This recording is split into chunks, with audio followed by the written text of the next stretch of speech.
সারদা পাঠশালার তরফ থেকে প্রত্যেক ছাত্রছাত্রীকে জানাই আন্তরিক প্রীতি এবং শুভেচ্ছা। শুভ বিজয়া দশমী। যারা রবীন্দ্র ভারতী বিশ্ববিদ্যালয়ে বাংলা এমএতে 4 নম্বর সেমিস্টারে পড়ছো, তাদের পাঠ্য বিষয়ের বস্তুর মধ্যে হাসান আজিজুল হকের একটি গল্প রয়েছে পরবাসী। আমি ওই গল্পটির বিষয়বস্তু সম্পর্কে এবং তার প্রশ্ন উত্তর সম্পর্কে আলোচনা করব।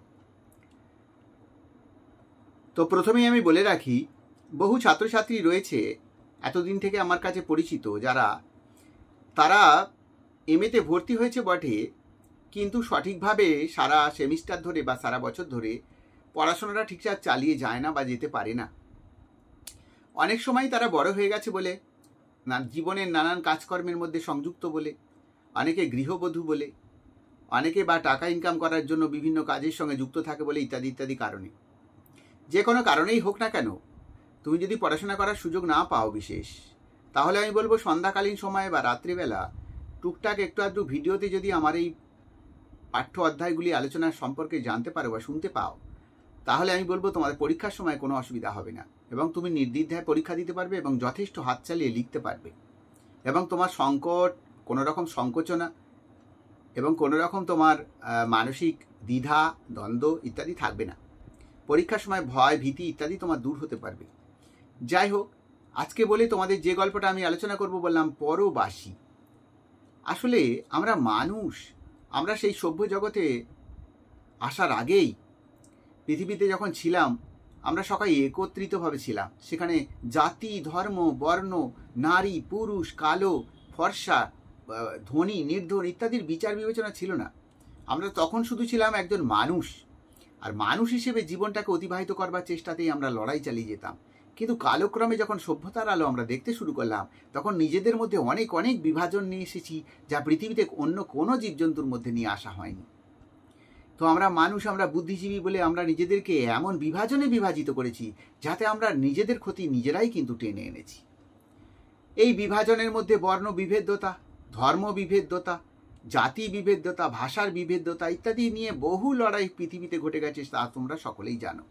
আজকের যে পরবাসী গল্পটা বলছি, পরবাসী কথার অর্থ হলো পরের ঘরে, পরের গ্রামে, পরের দেশে বসবাস করা, যেখানেই করো না কেন, অর্থাৎ পরকেন্দ্রিক হয়ে বসবাস করাকেই পরবাসী বলা হয়।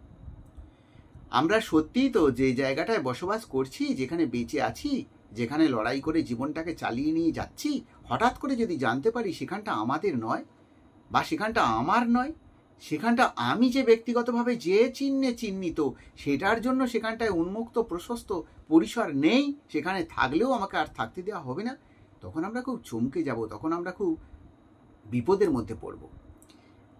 আসলে এই গল্পের যে দুখানা প্রধান পুরুষ চরিত্র, সেই দুখানা প্রধান পুরুষ চরিত্রের মধ্যে একজন হলো বসির আর একজন হলো ওয়াজদ্দি। এরা দুজন মুসলমান মানুষ, তাদের নাম শুনেই তোমরা সকলে বুঝতে পেরেছ। তো ভোর রাত্রির থেকেই এই ওয়াজদ্দি ডাকছে বসিরকে, বচির, এ বচির, ঘুম মারছিস শুয়ে শুয়ে, মুনিব যে কান কাটবে রে।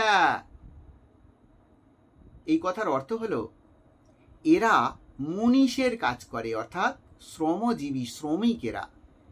কার্তিক অগ্রহায়ণ মাস চলছে, প্রচণ্ড ঠান্ডা। সেই ঠান্ডার আবহে অর্ধেক রাত্রে উঠে সেই বাবুর জমিতে ধান কাটতে যেতে হবে। কে বাবু? না, বাবুর নাম হচ্ছে বিশেকর্তা। আমরা এই নামটা শুনেই কিন্তু বুঝতে পারি সেই কর্তা বা সেই জমিদার নিশ্চয়ই হিন্দু। আর সেই হিন্দু জমিদার এই সমস্ত শ্রমিকরা যথাযথ কাজ করছে কিনা তাদেরকে লক্ষ্য রাখবার জন্য কয়েকজন সাঁওতাল মানুষকে নিযুক্ত করে রেখেছে। তারা সারা রাত্রি ধরে মদ্যপান করে আর কে কখন এসে কাজে লাগছে, কে ফাঁকি দিচ্ছে, কে কাজ করছে, কে করছে না ইত্যাদিকে নিরীক্ষণ করে। সুতরাং বসিরদের মতো শ্রমিকদের, ওয়াজদ্দির মতো শ্রমিকদের রাত্রেবেলা শুয়ে থাকবার সুযোগ নেই। এদিকে সন্ধ্যার পরে কাজ থেকে ফেরে, তারপরে দুমুঠো তারা খায় আর গরম ঘরের মধ্যে কষ্ট করে রাত্রিটা আরাম করে ঘুমাবার চেষ্টা করে বা একটু শান্তি বা একটু পরম তৃপ্তি পাওয়ার চেষ্টা করে। কিন্তু সেই তৃপ্তি তাদের ভাগ্যে নেই, কারণ তারা খেটে খাওয়া মানুষ। এখানে বসিরকে জিজ্ঞাসা করেছে ওয়াজদ্দি, তোর ওই জমির ধানটা কেটেছিস? বসির বলেছে, ওই জমির ধান কাটলেও 3 মাস, না কাটলেও 3 মাস। এ কথার মধ্যে দিয়ে প্রকাশ পায় যে তাদের জীবনের হাহাকার, তাদের জীবনের দুটো ভাতের জোগাড় করতে যে পরিশ্রম করতে হয়, যে পরিস্থিতিতে পড়তে হয়, তা কল্পনারও অতীত, তা ব্যাখ্যারও অতীত। যাই হোক, তারা গরিব মানুষ, তারা খেটে খাওয়া মানুষ। সেই বসির রাত্রেবেলা তার নিজের সেই ভাঙা কুড়ে ঘরের মধ্যে স্ত্রী পুত্রকে নিয়ে নিদ্রায় আসক্ত, সারাদিনের পরিশ্রমটাকে সে লাঘব করবার জন্য সেখানে নিদ্রা দিচ্ছে যখন, তখন কিন্তু এই ওয়াজদ্দি যেহেতু বয়স হয়েছে, সে তাড়াতাড়ি সচেতনভাবে উঠে পড়েছে এবং সে সেই বসিরকে বারবার করে ওই কথা বলে ডাকছে, যে মনিব কানে পাক দেবে, দেরি করে গেলে ইত্যাদি, তাড়াতাড়ি উঠে পড়, এখনো ঘুমোচ্ছিস। তো অবশেষে বসির তার নিজের স্ত্রীর বাহুবন্ধন থেকে মুক্ত হয়ে 8 বছরের ছেলেকে পাশে সরিয়ে রেখে বিছানা ছেড়ে বাইরে বেরিয়ে আসে। কিন্তু তার কাজে যাবার আগে ইচ্ছে হয়েছে একটু তামাক সেবন করবে। আর ওয়াজদ্দি তাকে বারবার করে ভর্ৎসনা করেছে, বারবার করে সতর্ক করেছে যে বিষেকর্তা তাকে মোটেই ছাড়বে না, দেরি করা আর চলবে না, তাই তামাক পান করা দূরে থাক, এখন চল তাড়াতাড়ি কাজে যাই, মাঠে যাই। কিন্তু বসির শোনবার পাত্র নয়। সে বলেছে আরও অনেক মনিব আছে, তুমি কেন বিষেকর্তা করছো সবসময়? এই অঘ্রাণ মাসে কি কাজের অভাব আছে? যেখানে যাবে সেখানেই কাজ করতে পারবে ইত্যাদি বলে তারা খড়ের পুটুলি বানিয়ে সেইটাকে হুকোর উপরে রেখে তাতে তামাক দিয়ে আগুন জ্বালিয়ে ধূমপান করেছে। ওয়াজদ্দিরও এই ধূমপানের অবস্থা দেখে নিজের লোভ সামলাতে পারেনি, তারও আকর্ষণ আছে, তারও ধূমপানের প্রতি আগ্রহ আছে এবং এই ভয়ানক শীতের মধ্যে একটু ধূমপান করলে শীত নিবারণ হবে এই আশা তাও সেও দুবার ওই ধূমপান করবার জন্য হুকোটি তার সঙ্গে চেয়ে নিয়েছে। এরপরে তারা মাঠে গেছে, সারাদিন ধরে পরিশ্রম করেছে, সন্ধ্যা হয়ে গেছে। সন্ধ্যার শীতের মধ্যে মাটি যখন প্রচণ্ড ঠান্ডা, চতুর্দিক থেকে ঠান্ডা বাতাস এসে আক্রমণ করছে, তখন তারা তাদের সেই স্বল্প পোশাকের মধ্যে নিজেদেরকে গুড়িয়ে সুড়িয়ে কোনো মতে কাস্তে হাতে করে ফিরছে মাঠ থেকে ঘরের দিকে। কিন্তু বসির এবং ওয়াজদ্দি যেখানে একে অপরকে ছেড়ে যে যার ঘরের দিকে যাবে, সেই জায়গায় এসে বসির ওয়াজদ্দিকে শুনিয়েছে, চাচা শুনেছ? কি শুনেছ? না, কলকাতাতে মুসলমানদের আর পাকিস্তানে হিন্দুদের কাটছে। এই কথা শুনে ওয়াজদ্দি প্রচণ্ড রেগে যায় এবং বসিরকে নানা রকম বকাঝকা করতে থাকে। বসিরকে বোকা বলে সে চিহ্নিত করে। বসিরের একটা বাপ না অনেকগুলো বাপ, তাহলে একটা দেশ না তার অনেকগুলো দেশ, ইত্যাদি ইত্যাদি বলে নানান কথা বোঝাবার চেষ্টা করে। বসির কিন্তু বলেছে অনেকেরই মুখে মুখে আজকে শুনেছি কথাটা, কানে কানে ফিসফিস করে বলছে ওরা নাকি ওই সৃষ্টিধরপুর, ওই নবাবপুর ইত্যাদি জায়গায় কালী পূজা সেরে বিভিন্ন গ্রামের মধ্যে ঢুকছে, সেখানে মুসলমানদের হত্যা করছে, তাই আমাদেরকেও সাবধানে থাকতে হবে। কিন্তু ওয়াজদ্দি সে কথার গুরুত্ব দেয়নি। রাত্রেবেলা তাদের গ্রামের মধ্যে যাতে না সেই দুষ্কৃতীরা প্রবেশ করতে পারে, তার জন্য গরুর গাড়ি দিয়ে রাস্তাটাকে অবরোধ করে রেখেছিল। কিন্তু মশাল জ্বালিয়ে, হাতে আগ্নেয়াস্ত্র নিয়ে, সেই কপালে সিঁদুরের টিপ লাগিয়ে, মাথায় গামছার ফেট্টি বেঁধে সেই সমস্ত দুষ্কৃতীরা গ্রামের প্রবেশ করার সেই পথে গরুর গাড়ির বাধাকে দূরে সরিয়ে রেখে গরুর গাড়িকে ভেঙে চুরমার করে দিয়ে তারা গ্রামের ভেতরে ঢুকেছে এবং একটার পর একটা বাড়ি অগ্নিসংযোগ করতে শুরু করেছে। যখন গ্রামের অধিকাংশ মানুষ একত্রিত হয়ে পরস্পরের মধ্যে আলোচনা করা এবং মুসলমানরা নিজেদেরকে রক্ষা করবার জন্য প্রচণ্ড চেষ্টায় রত, তখন কেউ যেন বলেছে, ওই বসির, তোর ঘরের দিকে এইমাত্র গেল ওরা। বসির তাড়াতাড়ি করে তার ঘরের দিকে দৌড়েছে, গিয়ে দেখছে তার ঘরটা তখন পুড়ে নিঃস্ব হয়ে গেছে।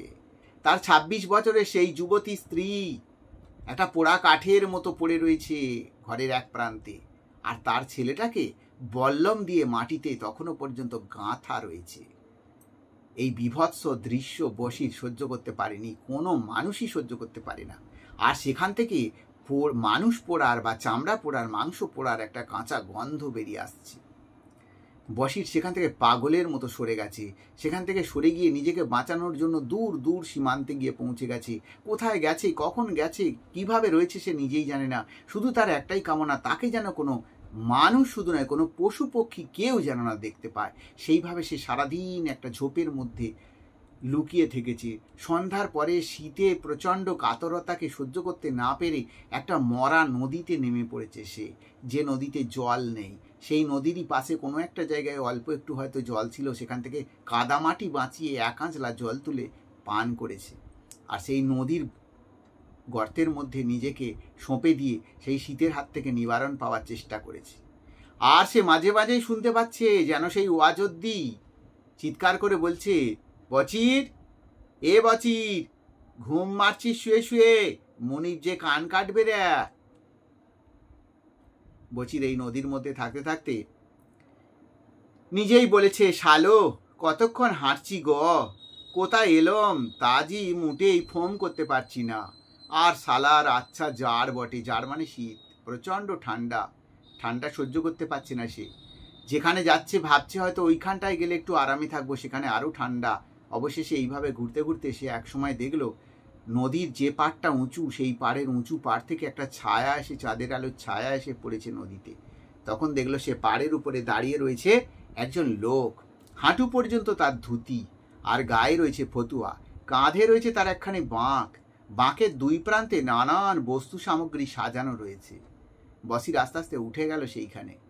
দুটো মানুষ দুজনের দিকে তাকিয়ে রয়েছে, কেউ কাউকে চেনে না। একে অপরের দিকে তাকিয়ে থাকার পরে বসির আস্তে আস্তে দেখলো যে সেই বাঁকের এক প্রান্তে রয়েছে অন্যান্য উপকরণের সঙ্গে একটা চকচকে ধারালো কুড়ুল। বসির অকস্মাৎ সেই কুড়ুলটাকে তুলে নিল এবং মারল সেই লোকটার মাথায়। লোকটা মারণ চিৎকার করে গড়াতে গড়াতে নদী বক্ষে নেমে গেল।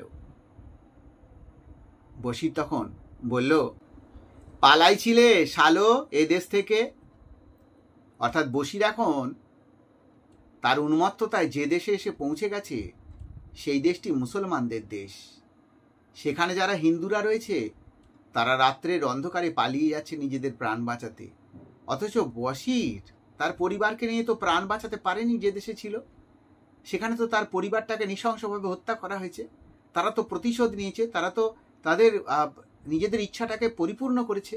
তাহলে বসিরের সামনে দিয়ে একজন হিন্দু লোক বা একজন বিপরীত আচরণী লোক যখন চলে যাচ্ছে, তখন বসির সেই সুযোগটাকে ছাড়ে কেন? তাই সেই সুযোগটাকে সে ব্যবহার করেছে এবং এই কথাটি বলে মনের আক্রোশটাকে সে মিটিয়েছে। এবং রচয়িতা এখানে বলেছেন, এবার কখন নিজের অজান্তেই যে দেশে সে পালাচ্ছে সে দেশের এই মাটিতে পা দেবে। অর্থাৎ এক দেশ থেকে আর এক দেশে দেশান্তরিত হয়ে যাওয়ার ফলে তার নিরাপত্তা সে ফিরে পেয়েছে, তার মুসলমানিত্বকে সে বজায় রাখতে পারছে, কিন্তু অন্যরা যারা রয়েছে, বিপরীতধর্মী যারা রয়েছে, তাদের সেখানে নিজেদেরকে অস্তিত্ব রাখার মতো কোনো প্রবণতা তার নেই, কারণ তার মনের মধ্যে ঢুকে গেছে সেই আক্রোশ, সেই হিংসা, সেই প্রতিহিংসা।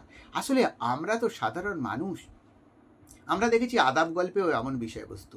সাধারণ মানুষের তো কোনো অপরাধ নেই, সাধারণ মানুষের মধ্যে কোনো বিদ্বেষ নেই, তারা পরস্পরের সঙ্গে মিলেমিশে থাকে এবং হিন্দু মুসলমান সেখানে ভাই ভাই একে অপরকে সাহায্য করে, নানান কাজে কর্মে একে অন্যের সহায়ক। অথচ দেখা যায় যে স্বার্থ পূরণকারী একদল মানুষ, তারা তাদের অনুপ্রেরণায়, তারা তাদের স্বার্থকে পূরণ করার জন্য, চরিতার্থ করার জন্য সাধারণ মানুষের মনে এই রকম শত্রুতাকে প্রবেশ করিয়ে দেয় এবং ভাইকে দিয়ে ভাইকে হত্যা করায় এবং তাদের তাতে স্বার্থ চরিতার্থ হয়, পরিপূর্ণ হয়।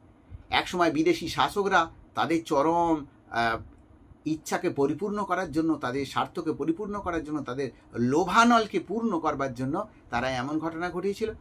পরবর্তীকালে দেখা যায় যে দেশের মানুষ হয়েও অনেক সময় দেশের মানুষের মধ্যে এই শত্রুতাপনাকে প্রবেশ করিয়ে দিয়ে নানান স্বার্থকে তারা পূরণ করতে চাইছে।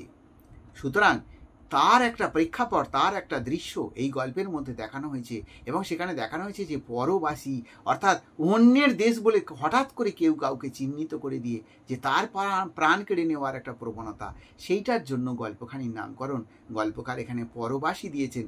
এবং হিন্দুর দেশে মুসলমান, মুসলমানের দেশে হিন্দু বলে যারা চিহ্নিত করেছে, তাদের সেই চিহ্ন অনুযায়ী একে অন্যকে টিকিয়ে রাখতে যে দ্বিধা, যে দ্বন্দ্ব, তারই প্রকাশ এখানে ঘটেছে। সুতরাং গল্পখানির বিষয়বস্তু এইরকম একটা দিক নিয়েছে। এই গল্পখানি থেকে তোমাদের প্রশ্ন আসতে পারে গল্পের নামকরণের সার্থকতা, গল্পখানি ছোট গল্প হিসেবে কতটুকু সার্থক, আর তোমাদের যেটা বড় আসতে পারে যে সাম্প্রদায়িক হিংসা কোন চরম মুহূর্তে নিয়ে গেছে গল্পখানির কাহিনীতে, তা প্রকাশ পেয়েছি বলে তুমি মনে করো, তা উল্লেখ করো বা তা বিবৃতি দাও। অর্থাৎ গল্পখানির দ্বারা কোন সাম্প্রদায়িক দুর্নীতি মানুষের মনে জন্ম নিয়েছে, কতটা তীব্র হয়েছে, কতটা এটা বীভৎস এবং মানুষের জীবনে আতঙ্কের সুর কতটা টেনে আনতে পারে, এই গল্পের কাহিনীর মধ্যে দিয়ে তা ব্যাখ্যা করো। এরকম একটা প্রশ্ন আসতে পারে। আর ওই দুটো প্রশ্ন আসতে পারে, ছোট গল্প হিসেবে সার্থকতা বা ইত্যাদি ইত্যাদি। কারো চরিত্র আসলেও আসতে পারে, তবে চরিত্র কিন্তু বসিরের চরিত্রটাই এখানে প্রধান। ওয়াজদ্দি তো খুন হয়েছে, ওই গ্রামের মধ্যে প্রথম যখন দুষ্কৃতীরা এসে প্রবেশ করলো প্রথম খুন হলো ওয়াজদ্দি, চোখের সামনে হয়েছে বসিরে, এবং সেটা বসির তার পরবর্তী সময়ে বারবার তার চোখের সামনে ভেসে উঠেছে ওয়াজদ্দি সেই জিজ্ঞাসাপূর্ণ মুখ। ওয়াজেদ্দি তো বিশ্বাস করেনি যে এরকম সাম্প্রদায়িক দাঙ্গা লেগেছে বা মানুষ মানুষকে খুন করতে পারে, তাই ওয়াজেদ্দির জিজ্ঞাসাপূর্ণ মুখ বারবার বসিরের সামনে এসেছে।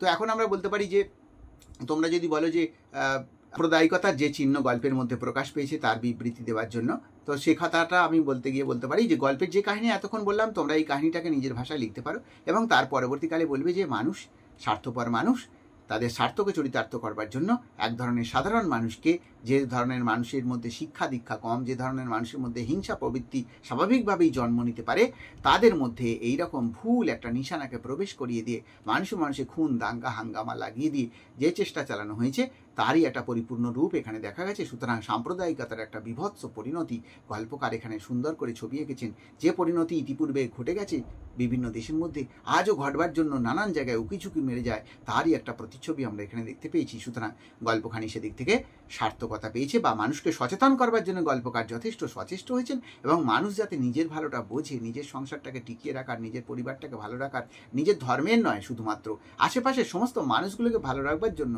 যে অনুপ্রেরণা, তাই যেন গল্পকার এখানে প্রকাশমান করেছে। এই বলে এই উত্তরটাকে তোমরা শেষ করতে পারো।